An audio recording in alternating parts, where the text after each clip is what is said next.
Hey everybody, it's Miss Nina. I just wanted to wish you happy Passover. Tonight's the first night of Passover, and in honor of that, we're going to draw baby Moses. So enjoy.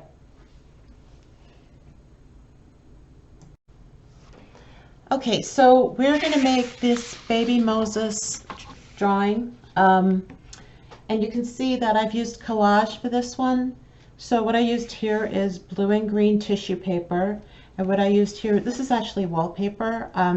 But if you have some construction paper, you can try making a basket with a little bit of weaving. Or you can simply color it. I'm going to draw it and in a way that makes it easy for you to color. So here's baby Moses floating in his basket on the River Nile, and these are the bulrushes or cattails where he was found. So if you don't already know the story of baby Moses and how it relates to the Jewish holiday of Passover, ask an adult. It's a really good story.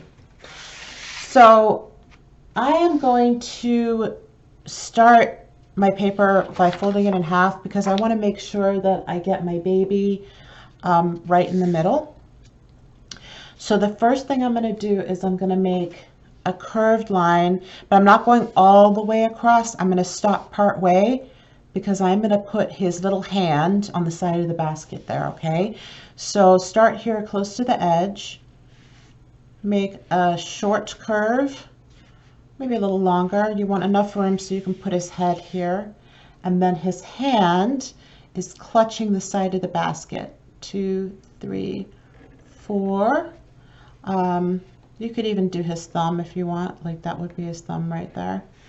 And then you're going to go across like so. So that is the top of the basket. Now, I am going to make the head. So for that, he's all wrapped up in a blanket. So I'm going to make a big circle here, or oval, I should say. That would be more accurate. That's going to be part of his face covering. I'm going to go like this, and then I'm going to add this U shape for his face right here, and make it kind of a rounded shape because he's a baby. He has a soft round face. Then I'm going to go ahead and put his face in there. So he's sleeping right now. Here's his brows. And then you can see his eyes are closed. Okay? So those are just curved lines. Here's his nose. And he has a sweet little baby mouth. And his chin. So that's his face. And now what I'm going to do is I'm going to make the blanket. So it's going to go toward the end here. So like this.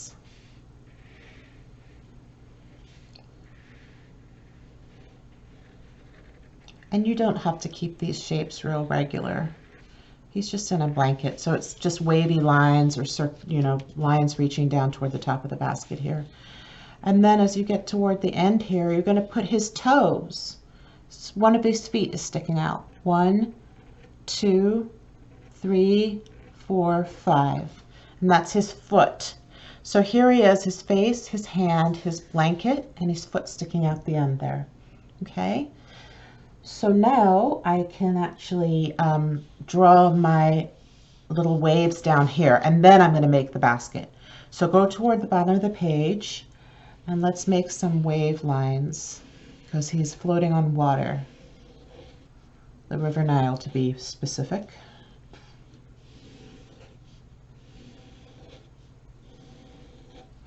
And as you can see, this is what I would call a stylized drawing. It is not really realistic. It's more design oriented. And if you do happen to have some tissue paper handy to use down here, that would be really cool. Or another thought is if you have some watercolor on hand, this would be a lovely drawing for watercolor.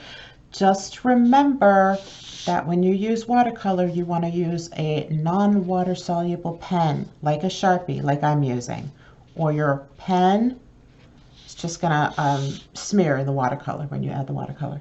Okay, so now I can, let's bring this a little bit further up here. Depends how much basket you want here.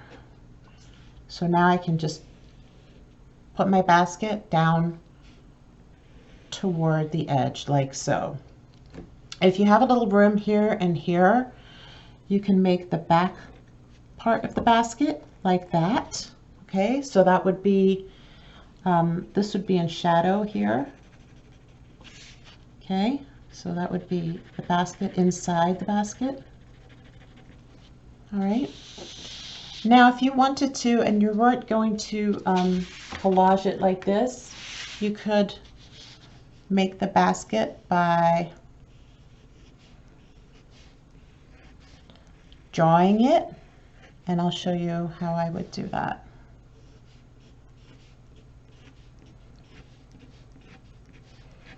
So I would make some lines to show the woven quality of the basket, and I would keep them soft and curved.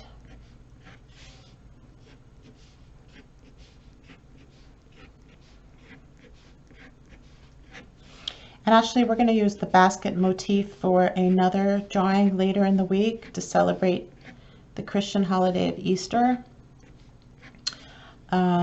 So baskets are kind of fun to draw. You can add more lines here. It just depends how much detail you want to add. Or you could just wait and do it with your markers. But you can see what starts to happen is it starts to get a look to it like a woven quality, because baskets are made by weaving together. So once you start to make it look woven, it becomes obvious that it's a basket and not like a bowl. So I hope that that basket weave makes sense to you. You could practice it on another piece of paper first.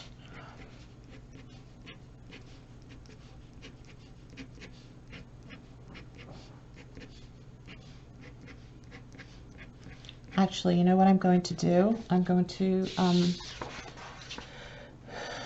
grab an extra piece of paper just to kind of show you again in case it wasn't real clear. So the top of the basket, I'm just going to create a shape like this.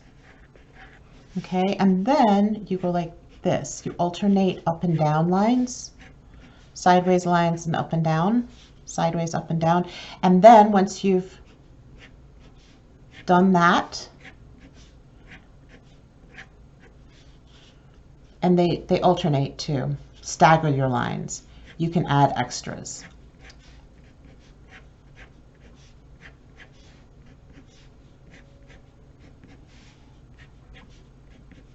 Okay, so don't worry about it too much if it doesn't look quite right. The other way to do this is to use different shades of brown, alternating between light and dark browns to get that effect. But that will give you your basket effect. So it just depends how detailed you want to get with that. This drawing is also a lot about pattern.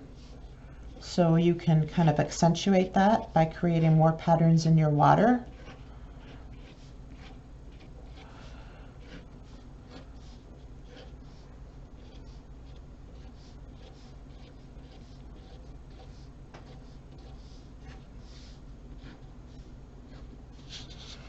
And if you wanted to add a little bit of water going up behind the basket too, I think that would be nice.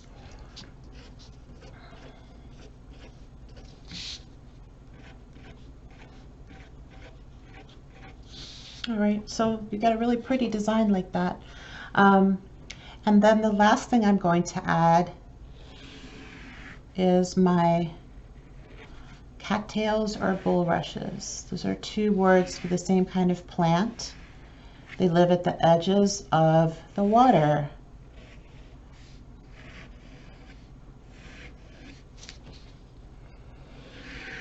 And I think most of you guys have probably seen those by the side of rivers or lakes. They're really common. They have a brown part up at the top and then long green leaves. They're long and thin. So his basket is bobbing along the edge of the Nile here, mostly hidden from the shore by the cattails. So I'm going to make them kind of surrounding him.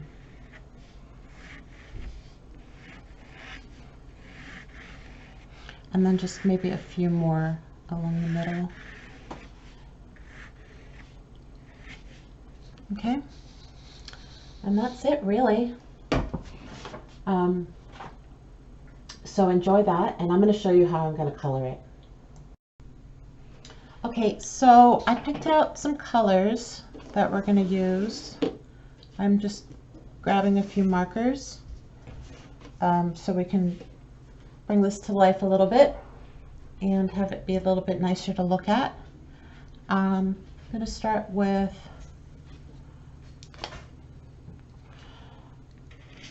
the blanket.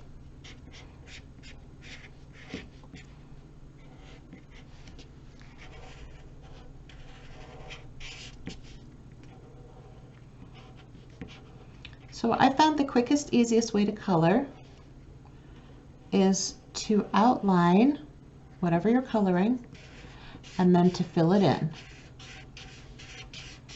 If you have these kinds of markers at home, then you know that you need to use the flat chisel tip for the larger areas.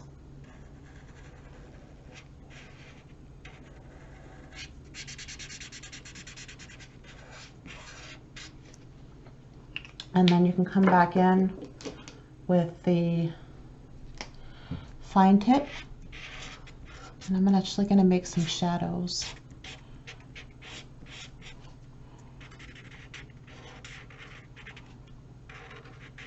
In this blanket.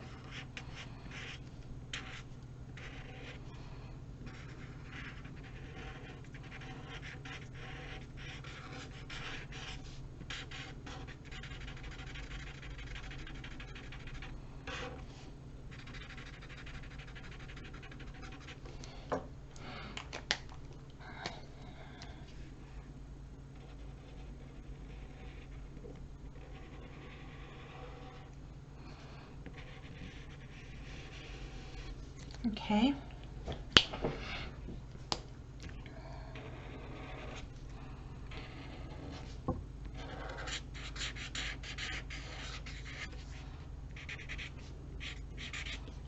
There we go. So I picked out for his face a shade of peach for his skin, but obviously you can make him whatever color you want. If you want him to be brown or a lighter shade of peach. And all of my colors are just suggestions, but I thought since I have a little more time today and it's a little bit of a holiday, I would share some of my coloring with you. Let's see what color. This is called Spanish Orange. And it's yellow. It's kind of an orangey shade of yellow. And I'm just going right over my Sharpie.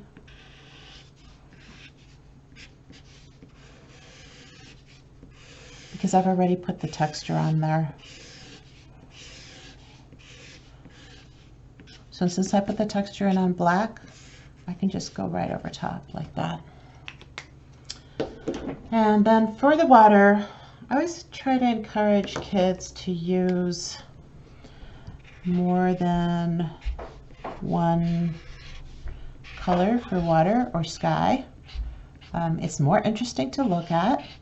So what I would do is pick out a couple different shades of blue, a lighter shade, a darker shade, and a medium shade if you have them. Then you can go around your basket boat with your darker shade.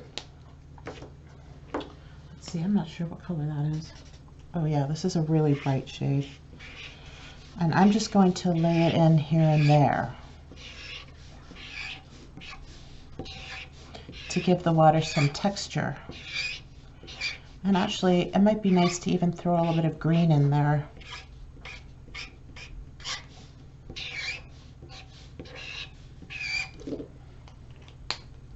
I think I'm going to do that. I'm going to throw a little bit of dark green in here too.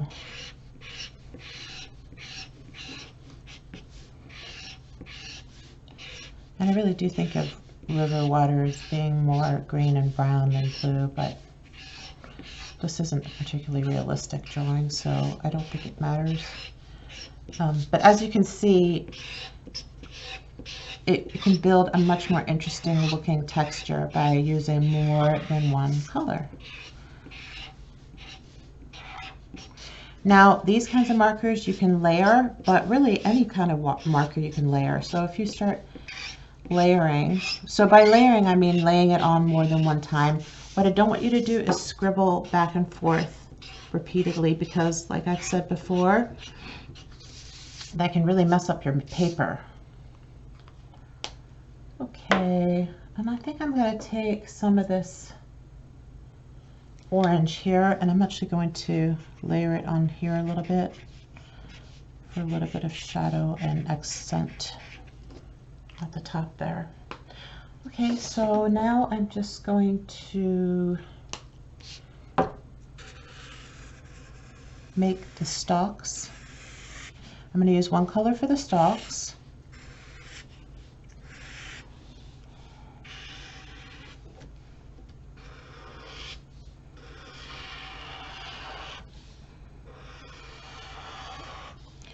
And part of the leaves.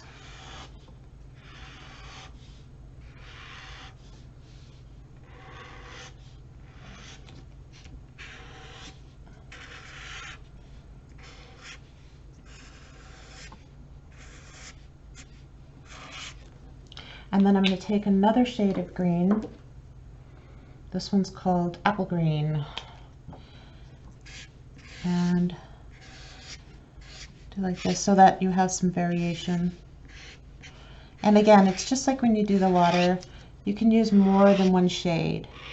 And most sets of markers are going to have more than one shade of everything. When you're buying markers, buy nice big sets so that you have lots of options. And then last but not least, let's go ahead and, what color?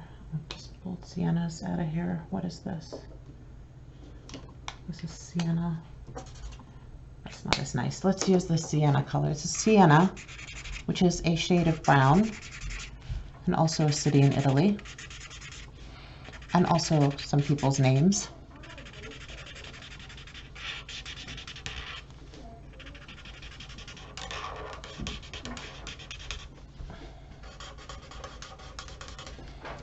Oh, and I spy a leaf that I did not finish. Okay, so that's it really.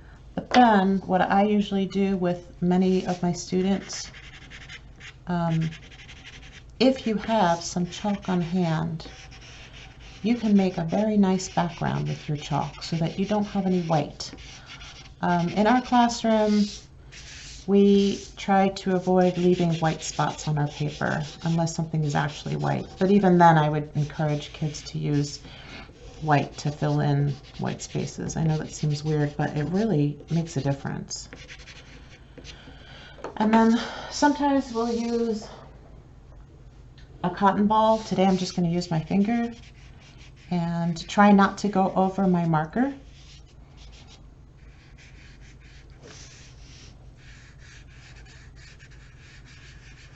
So you want to avoid going on top of your marker with your chalk. It's kind of dull the color.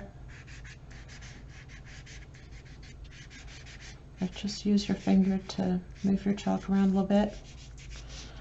I like this shade of purple. I feel like twilight or morning.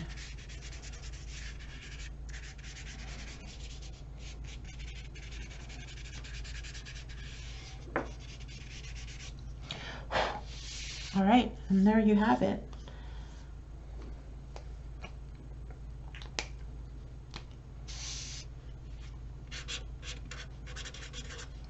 Happy Pesach. Love, Nina.